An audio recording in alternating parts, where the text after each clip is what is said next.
Good morning, everybody. My name is Michelle Thornton, and I am an assistant professor in the School of Business and the current Accessibility Fellow Coordinator. I am joined in the presentation this morning with my colleague, Steve Abraham. Steve, you want to introduce yourself? Sure. Thanks, Michelle. Yeah, my name is Steve Abraham. I am a professor in the School of Business, and I just finished a term as the 2020 Accessibility Fellow from the School of Business. Great opportunity, by the way. Thanks for being here, Steve. So I am so pleased to see everybody that is joining us today. For those of you who are participating in our 10-day accessibility challenge, today is day 2. And our theme today is understanding what this whole accessibility thing is all about. So we have a handful of sessions about that today. I will be giving you a little bit of a heads up on those towards the end of our presentation. But our goal between Steve and myself today is just to help everybody have a really clear foundation and understanding of the definitions of accessibility, some of the motivations, both legal and otherwise, about why we're so focused on it on Oswego's campus, and then talk a little bit about some of the things we're doing, the resources available to help people that are interested in learning more about it and building up some skill sets and some knowledge in this area. So I know that we don't have a whole lot of cameras on, but I'm gonna ask a question of the group, and I'm not going to put anybody on the spot, but I'm hopeful that that we can get possibly one or two of you to weigh in on this first question before I switch over to my slide deck.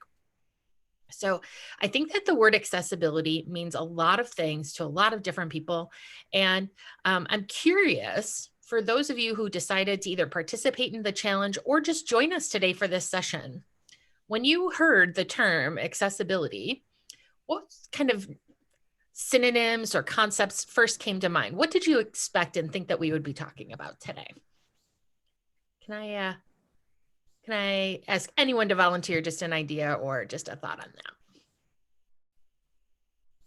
that? I can go.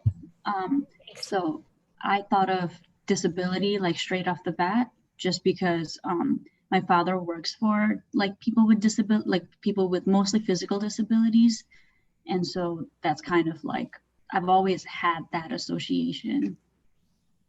Good. I think that that's a really good starting point, is to recognize that there's definitely a relationship there, right?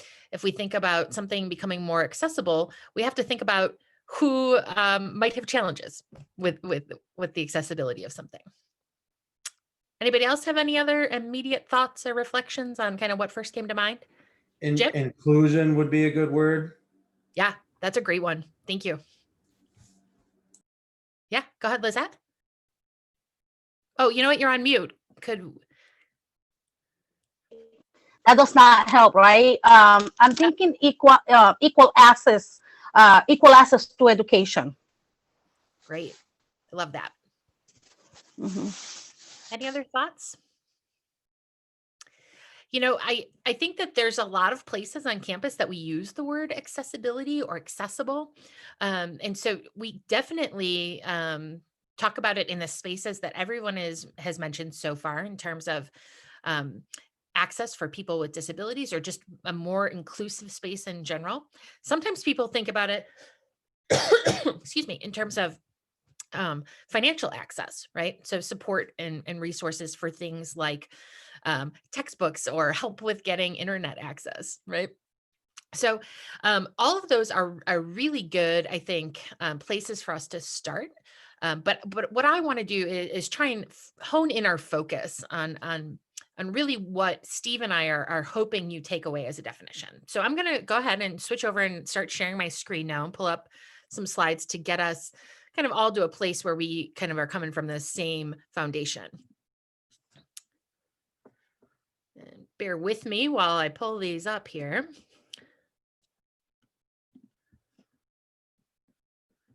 All right. So I'm hopeful. Oh, hit the wrong thing. Hang on one second, folks. All right. Can I get a thumbs up? Steve, can you see my slides okay? Anybody? Yeah, we've got folks. No problems? Okay, great.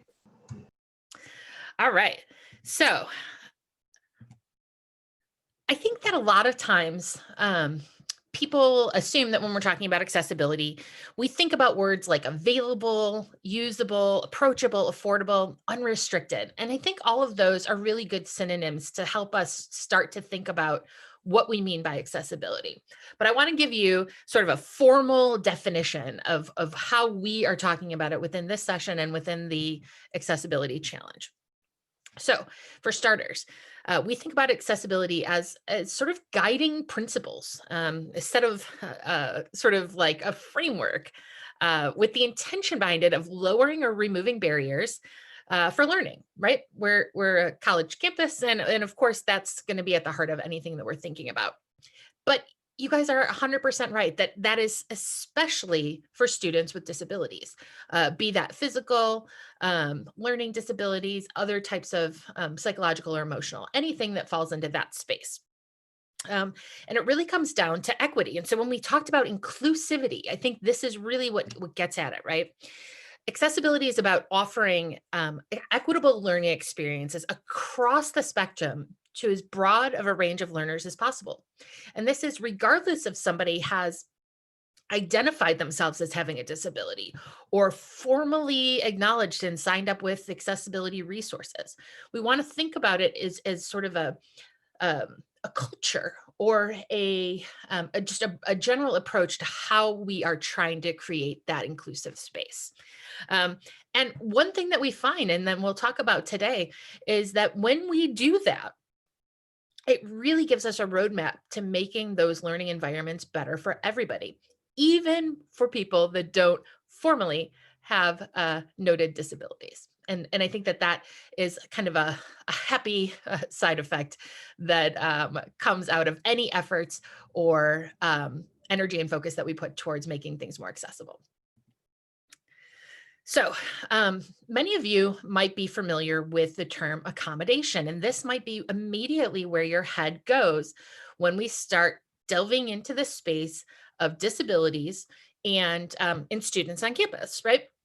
So historically, let's say we've got a student who is visually impaired. They are have a noted clear disability. They would go and they would register with accessibility resources, and that person would be given a set of accommodations that they are provided to help them meet the challenges that they encounter as a student with a visual impairment. So this could be anything from having the available use of a screen reader for them, somebody that would read exams to them in their classes, somebody that might take notes for them during classes, or the ability to record lectures in classes, all kinds of different things that could come into play for a student with a noted disability. Those accommodations are retroactive, meaning that the professor has already developed their class, they've developed their course materials, and they've done so in such a way without necessarily anticipating or thinking that they may have students with disabilities in their course. So we're kind of retrofitting the environment. The student comes in, they acknowledge the fact that they have a disability, they get this approval, and then we kind of square peg, round hole, try and make it work and patch together solutions to assist that student with their the challenges that they're faced, whatever those might be. It's not obviously always going to be a visual impairment. This puts a lot of burden on the student, certainly for acknowledging what that disability is, kind of coming to each professor and having to over and over again advocate for themselves to make sure those things happen. And what's interesting is that accommodation doesn't sort of challenge that status quo at all. It doesn't ask us as faculty or people across campus to try and do things different from the start. Accessibility, on the other hand, really sort of pushes us to say, are there things that we could do as we're creating materials, whether it's in the classroom or for our clubs or for our departments or events that we have on campus, that from the start sets them up in such a way that makes them more accessible for people with disabilities. So let me give you just a quick example here. that same student that we talked about that might have a visual impairment that uses a screen reader for their documents that they're given. Those documents might not be set up in such a way where the reader can effectively, the screen reader rather, can effectively go through them for people that are going to be listening to that document. So I think about, like, I make a syllabus for my class, right? And if I've got stuff in all different places and it's not in a linear format and nothing is marked listing off the different sections, if somebody were to try and run that through a screen reader to have it electronically read for them, it could wind up jumbled. There could be pieces in there that get skipped over or not read at all. And you can just imagine sort of the inconsistency of information that that student would be getting in that circumstance. Whereas if I knew some basic principles or how to set up that syllabus in such a way that it works effectively with a screen reader, what I would also wind up finding out is that for somebody who's sighted, that structure actually is easier to follow as well. And so it's incumbent on me to learn and understand what those different types of tips, tricks, sort of guidelines are so that I can create my documents with that in mind. So here's an important statistic. 1 in 4 Americans have a disability. I was shocked when I heard this, 25%. And I think part of why I personally, this is my like truth telling moment, right? Like why I personally was shocked is that I think it's really easy to get caught up in this paradigm of thinking that disabilities are something we can observe, right? So we know if we see a person who's in a wheelchair, if we see somebody walking with a cane or maybe with a service animal, that they likely have a disability. And that is something that we can, our brains can process and say like, yes, check, there is a disability. And while that is something that is not uncommon to see, it definitely doesn't feel like a quarter of the population falls into that category. And that's true because most disabilities are not visible in that way. Okay? When we think about all of the types of disabilities that exist, really the majority of them are not these types of physical ones. So I want to challenge everybody to recognize that so many disabilities are potentially not kind of that obvious. When we think about cognitive or learning disabilities, if you're walking on the quad or you're walking through the grocery store, or I think about airports, you're not going to know the people that you pass that might have a learning disability.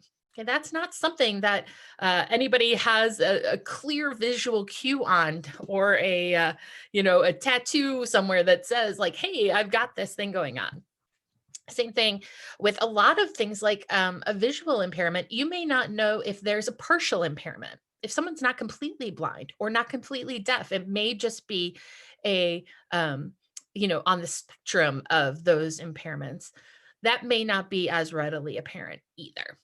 And I think that this is really key. And one thing that's actually not on this list, but that I really wish that I would have remembered to add, is any type of mental health or emotional impairment as well, because that one I think is something that we're seeing more and more, and recognizing that things like anxiety, depression, all of these pieces can come into play in the learning environment as well. So there's a name for this whole idea of like, if we can't see it, it's not there. For those of us who currently do not have any type of disability or none of these challenges, we oftentimes see the world through that lens and that perspective. And that is called ableism. And not only is that perception an important thing to name and recognize, but it's also, we have to recognize that we kind of create our environments through that lens if we're not intentional about sort of shaking that up a little bit. Right.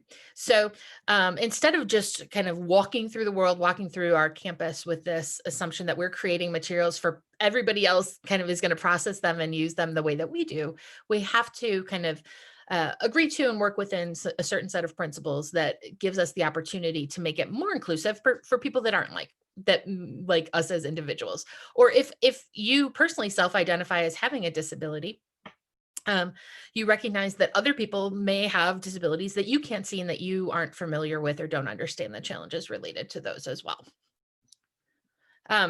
So I've talked a lot about this from the perspective of it being like sort of why we would do it, why it's important on campus, but there's also some important, I think, legal constructs that work in this area. And I'm going to hand it over to Steve. It's a little bit his area of expertise, and he's going to give you some of the background on what the law says about all the things that we're talking about. Thanks, Michelle. Well, there are actually a number of laws that combine to require the college to make information and to make courses accessible for students. First of all, and we haven't done this yet, just people might be interested, the law basically defines a disability as a physical or mental impairment that impairs one or more major life activities. So clearly, and the law was amended in 2008 to specifically state that learning is a major life activity. So any impairment, whether, the ones listed on the previous slide, any impairment that makes learning more difficult for an individual would qualify as a disability. Well, going to the second bullet, actually, Section 508 of the Rehabilitation Act of 1973, excuse me, specifically says that any agency receiving federal funds must make all technology available and accessible to people with disabilities. It actually uses the word accessibility and accessible. All technology needs to be made accessible to individuals with disabilities. Section 4 of the Rehabilitation Act of 1973 specifically states that individuals with disabilities must be provided accommodations. So granted, there's that slight difference between accommodations and accessibilities, but it's clearly required to make it's necessary that the college make materials accessible to individuals with disabilities. And in fact, you might be aware the college has hired Kate Percival as the accessibility analyst for the campus. Well, Kate can't monitor and make every single course accessible. That would be an undue burden. So that's why it's important for us as faculty members to work on making our courses accessible for everybody. So those are just some of the legal backgrounds. Now on the next slide I share, I'll put the citation to this in the chat box as well. I don't know if you're necessarily, maybe I'm the only one interested in reading these things legally. This paper, this primer on disability discrimination, higher education, provides a great great discussion of cases, situations, and it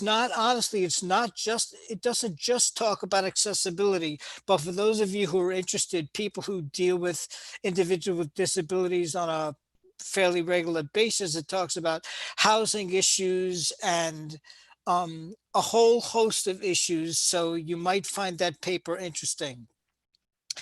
And on the next, I think I'm sorry, if you go back to I guess you can't see it, but there's also at the bottom of the slide, I thought there was a citation provided on the Department of Justice website. You could see that there are currently 1,261 cases in which universities or colleges have been charged with in some way violating the law and not making accommodations to individuals with disabilities. So this is not a small problem. And since accessibility is one area in which we have to provide accommodations, it's really incumbent upon all of us to do that. And as the next slide shows, I kind of like this slide. The whole idea is that something that we might want to think about as faculty members, it's not just complying with the law. We need to do more than that, because as you can see, while the law may require that every town provide a cutout so a wheelchair can access the curb, well, it does not do a whole lot of good to provide that cutout leading onto a grass field.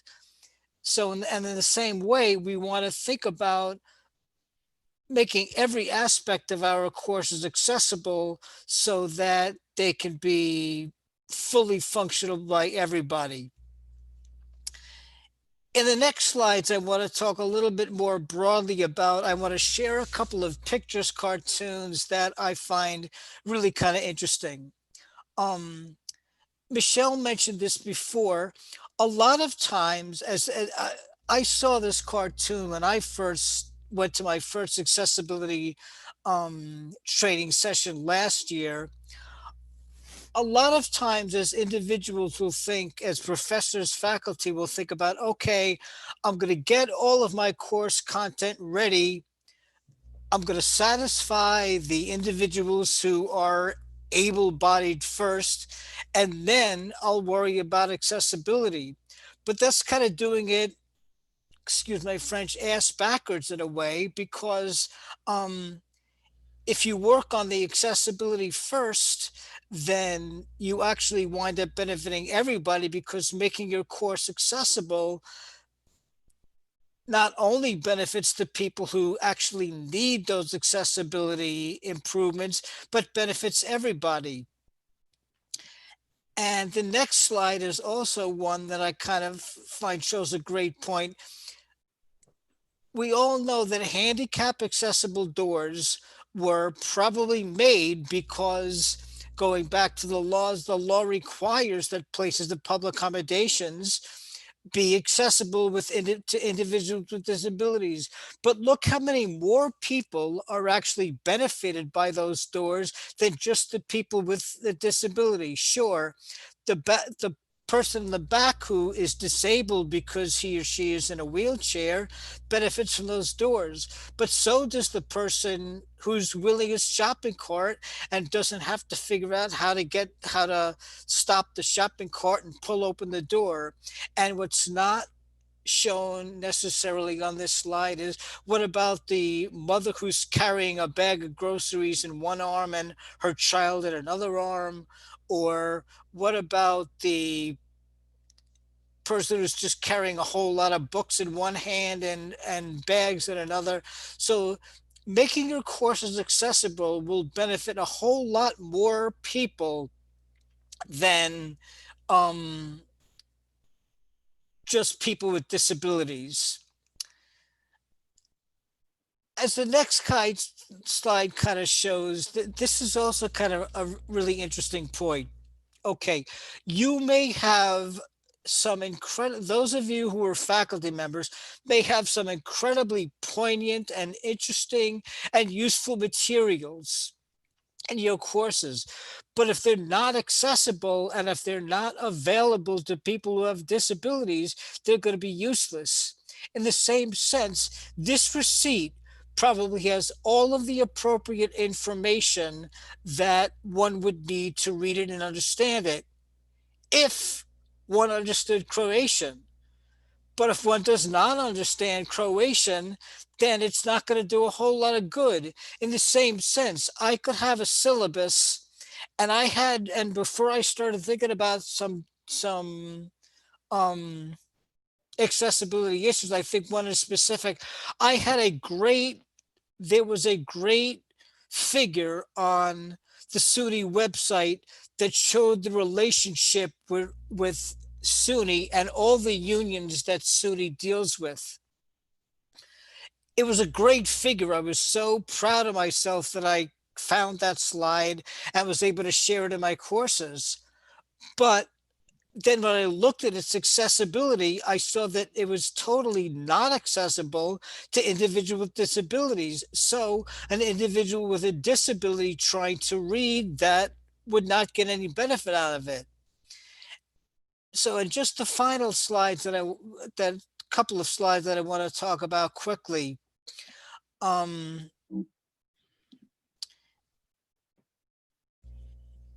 These next two slides kind of make the same point.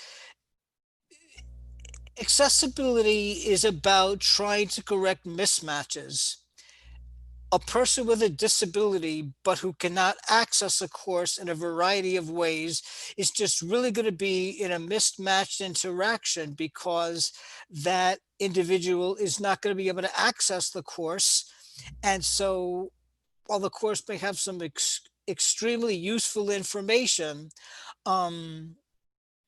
it's not going to be of use to the individual who can't access it.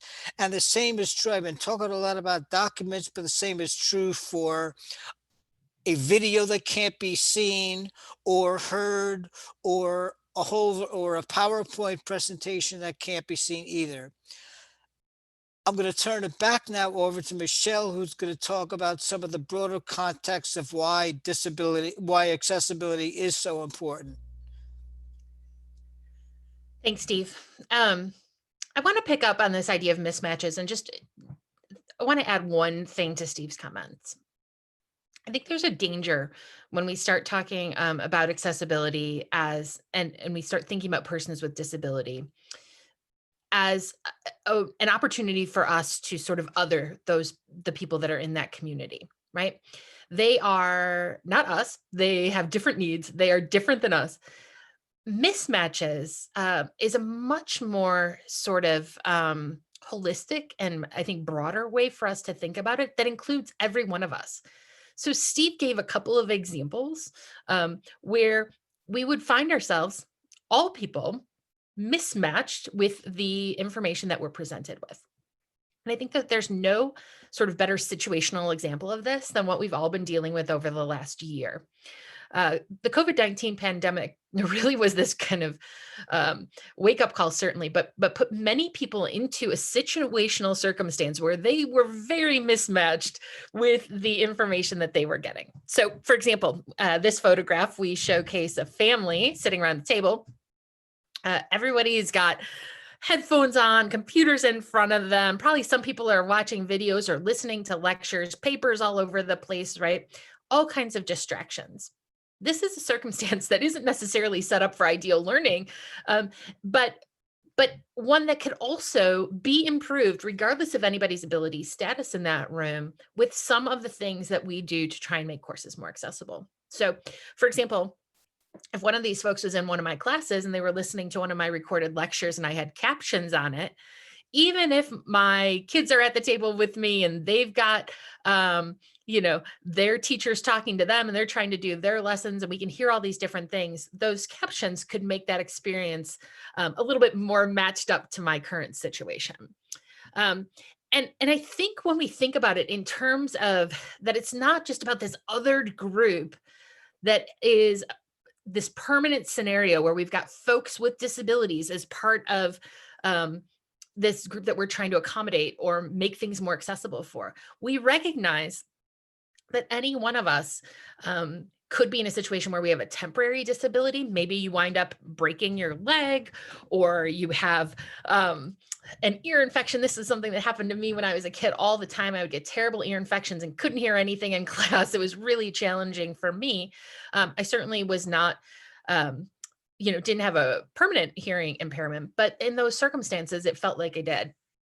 So we can think about this much more, I think, holistically when we start to include ourselves as being potential folks in this environment as well. And when we do that, I think it really gives us sort of a lens that we can frame the work that we're doing. So I want to stop my share for one more minute. I want to come back to the group because I think this is another just good spot for a discussion. I want to ask you guys as a group, if you have or can think of any examples of circumstances where you have benefited from something that might have been a technology advancement, a tool, something like that, that might have originally been created for people with disabilities, but really is something that ultimately benefits all of us. And I want to use my best example, very timely. I am a bit of a movie buff, and I every year, well, not during COVID, but every year normally have a pretty big blowout Oscar party.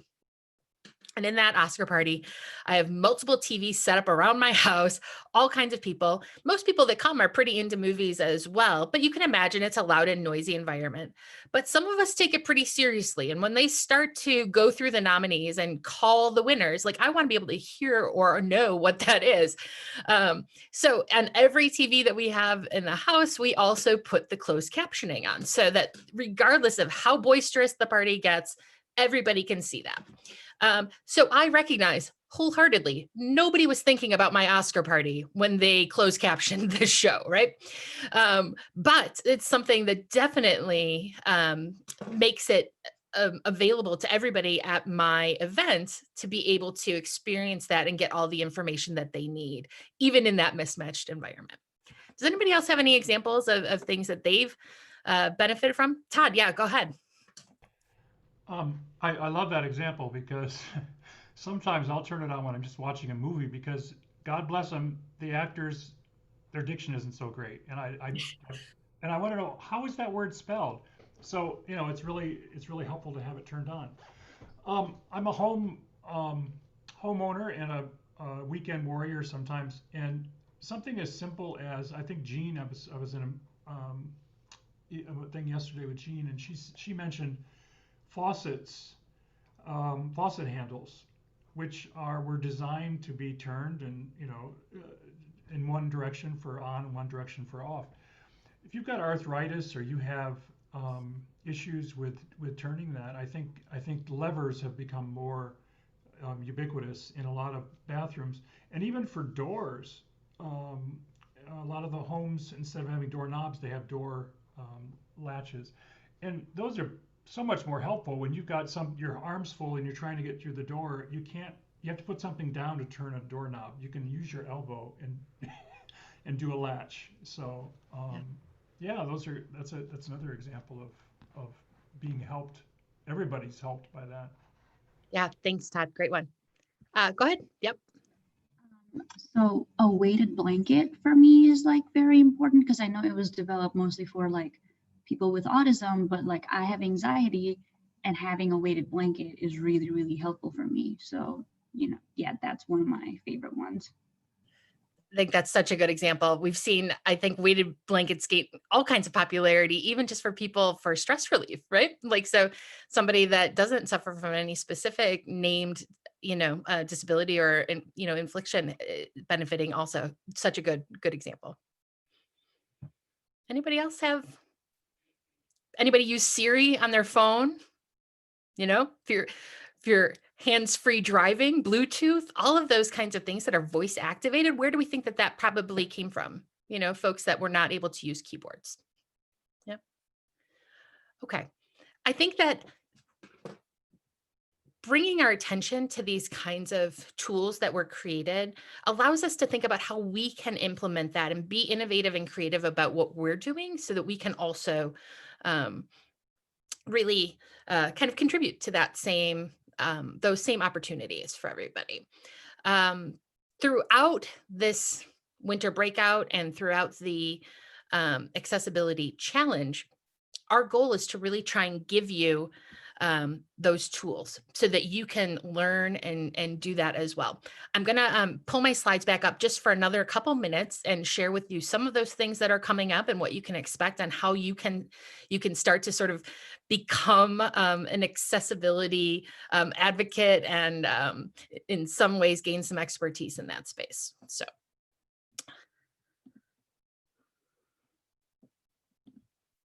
It always takes longer than I expect, right? Sharing slides. All right, there we go. So the one thing that I love about Oswego is that This is really a top of the mind priority from the top down. There are all kinds of folks on campus that are focused on putting resources to and both time and money to focus on building the culture around accessibility on campus here. And that is everything from high level steering committees, our tech teams that are working on ensuring that our websites and any kind of online content that we build is accessible. Steve mentioned that we have a specific remediation team led by Kate Percival, who is working hard to both work with professors as well as go in and specifically remediate documents and courses. And then we've got the Faculty Fellows Program, which is something that both Steve and I came to learning about accessibility through. And those fellows, there's usually a group of 4 to 5 of them each year that are specifically charged with kind of digging deep into accessibility practices and learning about how to make courses more accessible and really being a champion and liaison for people across campus to learn more about this. But each of us, whether you're part of any of those specifically named groups or not, each of us has a role to play. And we're all, whether we're faculty members, students, or staff, anybody across campus, we're all communicating with one another and creating content. And as a result of that, I think that there's all kinds of things that we can do to make small changes to really kind of create that contribution. Steve, you want to go ahead and Yeah, sure, absolutely. jump in here? Well, all of these are certain things that we could do to increase accessibility of our courses. Think about the content that you create. There are a variety of ways, both in the way it's displayed and in the content itself, that you can make that content more accessible to everybody. Again, going back to what we said before, it's not just the individual with a disability that will benefit from that, but all individuals will benefit from that as well. The course materials that you create, whether they're syllabi or PDFs or other types of documents, making them more accessible. Applications as in, or recordings, if you can transcribe your recordings or just improve them in a variety of way. But then just more broadly, besides the materials that you use,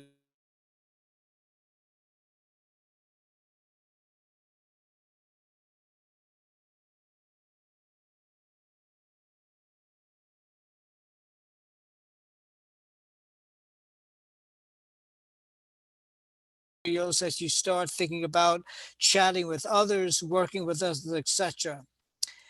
And on the final slide, on the next slide, I was going to say we have an accessibility web page. It's not listed right there. It's weird, but that is on one of the slides, but I guess it doesn't work in the screen share. So what I will do is I will put into the chat box, I will put a link to the campus's accessibility webpage. And those 5 principles are listed right on the accessibility webpage, and you get a lot more information. If you go to that website, you'll get a lot more information about what those mean than what I'll give you in a few minutes here. But the 5 principles basically are: 1, identify content types. And that might sound a little bit different, but what that means is things like, if you prepare a syllabus, you want to use headings. You want to use styles in such a way that it indicates to the screen reader, as well as to every other individual who doesn't use a screen reader, what is the most important content. The top level content should be a level 1 heading. The next level down should be a level 2 heading. You don't want to just use a bold font or a italicized font to identify what are the most important concepts, you should use styles within Word or within PowerPoint or whatever. Text equivalence means that for every image that you provide, there should be some kind of a text equivalent explaining what that image is, whether it's using all text, which is, I'm sure there'll be a session about that you could attend. If you have an image in a document, it's great for the reader who could see the image, but you also want to provide a text description of that image so that the person who cannot necessarily see the image will be able to read, or the screen reader will be able to read what the image is. Using color carefully also is important. A person who has perfect vision will have no problem seeing a light green background on a dark green, with a light green font on a dark green background. Or there's a variety of ways that individuals who don't have 100% perfect vision will benefit from you providing color in such a way that it works with people with all levels of sight. The idea of hyperlinks is when you put anything in a document, a link to something, you don't just want to use the link, because again, that's not useful to the screen reader. So for example, in my employment discrimination course, I don't want to just use www.eeoc.gov, because the screen reader won't know exactly what that hyperlink is. But so what I would want to do is use whatever tool I use to create the document to say, to prepare a hyperlink that says EEOC webpage. And by clicking on that, it will take the person reading the document to the EEOC webpage. And the final point, which is maybe even the broadest concept of all, is use clear language. This is just about making sure that you don't use a more complicated word than a simpler word if necessary, that you use language that can be understood by everybody, even if it's somebody that English is not the first language, or somebody with hearing difficulties. Again, I just give you a quick brief run through of those 5 principles. There's a lot more on each one of them. The 5 principles are listed right on the front of the accessibility webpage. And I strongly encourage you at some point, even today or after the session or within the next couple of days, to go to that webpage and see the principles as well as the other resources available. And finally, so to wrap it up, I'm going to turn it back to Michelle, who's going to wrap it up talking about some of the other sessions that we have going on and what you could do to take things home. Thanks, Steve. Guys, I know we just threw a ton of information at you in 45 minutes, and especially with those 5 principles, there's a lot to learn in each one of those. And I think Steve has encouraged people to learn more about it. I think just know that in the whole sort of spectrum of accessibility as a campus, those are the 5 things that we're trying to prioritize and make sure that everybody learns about, learns how to do, and starts to, we can't, any one of us can't sort of fix all of this at once, right? We got to be realistic about what we can do. And making some small changes like those identified in the 5 principles, I think, is a really good place to start. So Steve did talk about the accessibility website.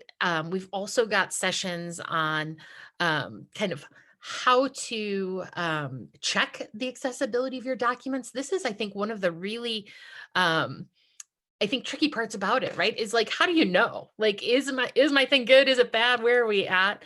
And so understanding from those websites how to get to those to assess that, I think, is really helpful too.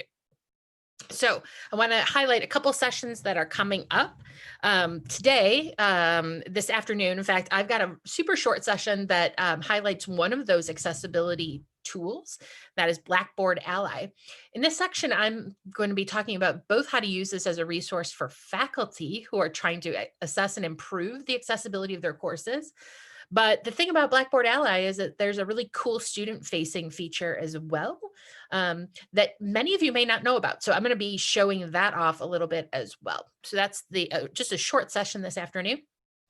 And then tomorrow morning, we start diving into those 5 principles. And we're going to really focus on structured content tomorrow. And we've got a handful of different things, including a demo with what happens when someone uses a screen reader in a document that's not accessible. So we're going to hear from a student that uses a reader. And I think that there's all kinds of interesting things that we're going to be digging into tomorrow on that. You'll note that both today and tomorrow, and really every day during winter breakouts at 2 o'clock, we have an accessibility drop-in session.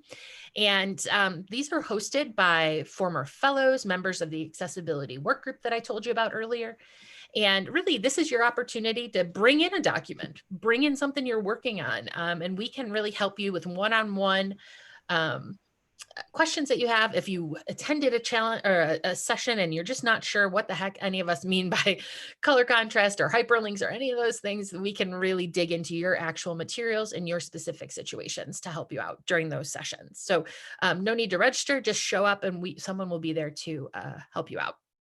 So with that, I'm going to stop my share. We've got a last just couple of minutes here, and I would love to answer any questions we've got publicly, but also if anybody doesn't want to ask questions in this public forum, I will definitely be here for the breakout session. I think I've got some of my colleagues joining us for that drop-in later on this afternoon, and you're welcome to pop in for that as well. But let me stop for now and see if anybody here in this session has anything that they would like some clarification on or just want to ask. Any pressing concerns or things that stuck with you? All right. Well, listen, we are so happy that you joined us today. And if you are continuing on this journey of the 10-day challenge, stick with it. We've got lots more good stuff to come over the next 2 weeks. If you just popped in for this session, you are still welcome at any of the drop-in sessions or any of the other accessibility sessions during winter breakouts. Please take advantage of all that. There are over 20 sessions during these 2 weeks on different ways to make things more accessible across campus. And we need all the help we can get. And we are so excited to have more people on that team that are pulling towards improving that more inclusive, equitable culture across campus. Thank you guys so much for being here, and we will see you later on. Take care.